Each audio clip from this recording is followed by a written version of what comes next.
There's only one way back from here to drop us off at the starting line.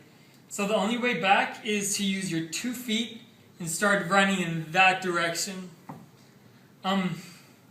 That's where 10,000 of us started off in the starting line around 10 o'clock on May 15th of 2013.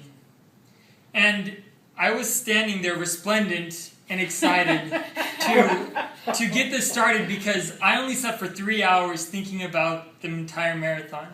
It's very difficult to sleep beforehand because of all the excitement and all the nerves that come upon you in expectation for 3 hours worth of running. So there I was in my short shorts, my running shoes, and my tank top, ready to go. And they counted off from 10, 9, 8, 7, 6, 5, 4, 3, 2, 1. And the gun goes off. And that gun is very familiar sound. Everybody knows what that means. So everybody starts peeling down the hill from the starting line as fast as they possibly could. Me being as conservative as I can, because I know that this is a long race, go at a nice, decent pace. But little did I know I started off a little bit too fast. But it's really neither here nor there. And I started off and went down the hill, and we started the marathon. And when we started, my nerves ceased to exist, like being seasick in a boat and then jumping into the ocean. That the nerves were gone altogether, and I was absolutely in my element. I knew exactly what was going on. And the first 6 miles, they were really uneventful. They were very joyous and fun. Because the crowds, they would chant and cheer, and they would have barbecues and just blare their loud music, enjoying their day off. And having tons and thousands of people just run by like a stampede. To where if they picked one person out, they could follow them through, and so many more would come that you couldn't physically count every single person coming through the street. So around mile 13, that's when we get to Wesley College. And that was probably one of my most memorable experiences, because what it is they call it the tunnel, the Scream Tunnel. And all it is the Wesley ladies of Wesley College line up on both sides of the street. They scream at the top of their lungs for 5 hours straight. And they have shifts of different people so that everybody hears them as they go through. And some people hold signs that say, "Hey, kiss me, I'm from Texas," or "Give me a high five," and funny things like that. But if you happen to look beyond that, beyond all the ladies standing by the road, you can see this beautiful campus with old stone buildings that look like the place that you would want to go to school, that teach amazing things like philosophy and history and the arts. So I very much enjoyed that, and you can still talk with your fellow runners across the way because nobody's really tired at this moment. You're just kind of taking it easy. And so around mile 15, mile 16, it's the same. It gets a little bit warmer because it started off at 60 degrees and it moved to 70, 75-ish. So we go through mile 15, but around miles 17 and 18, that's when I hit what they call the wall. And around 3 marathons, my third one, that's the one where I understood what the wall kind of is like. And it's not something you can break through. It is something that you have to suffer through for 10 miles after that. And so I realized I probably should have done a little bit of training, a little bit more training from this point on.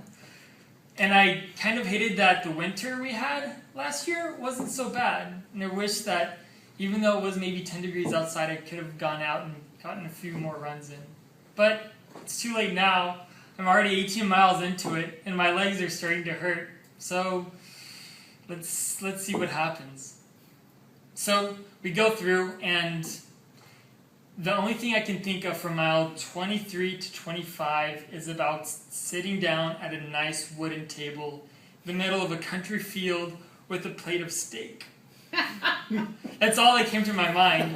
So all I wanted to do was first sit down, and second, have some meat. So when we went through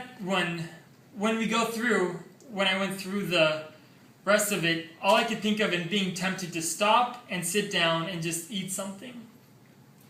But something in me decided that I should go on. And by this point, you could see the skyline of Boston. And that was a sign to me that, okay, like the finish line is very close. So I could start to picture in my mind what the finish line actually looked like. Because the day before, I actually saw the finish line and actually went to it. And so I really wanted to finish. And it's nothing rational for me to finish because my arms were starting to get numb and my legs were starting to lose feeling. I knew that wasn't quite normal, but it had to be done. Like, regardless of anything else, I knew that even the people in my office were watching my times on the computer. So I had to finish. Like, there was no other option. So I turned the corner, and when you turn the corner right onto, I forget what street this is, but turn the corner around this nice building, and you see the finish line. And there's stadiums on both sides that have crowds that are just roaring. They're just roaring like a Kansas City Chiefs game. It was like that kind of magnitude. And the guy that was finishing, the guy that was finishing a few meters back, he could raise his hands like this and just enjoy the experience and feel pride that he was finishing the Boston Marathon and actually accomplishing a goal that he had for a long time. I didn't even have enough energy to raise my arms in the air. So all I did was close my eyes and just recognize where I was and enjoy the moment despite everything else. So I finished the marathon. And I crossed that big blue line, and my chip on my foot, it beeped. And when it beeped, you know, that's it. Your time's recorded. That's the end of the marathon.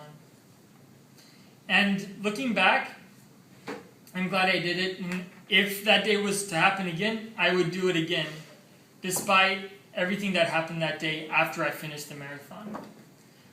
It was a great day, and that's one of the things that I got to enjoy in history that a lot of people didn't get to enjoy or didn't get to see firsthand of what that actually was like to run the Boston Marathon in 2013 and actually experience what it was in history, in real life.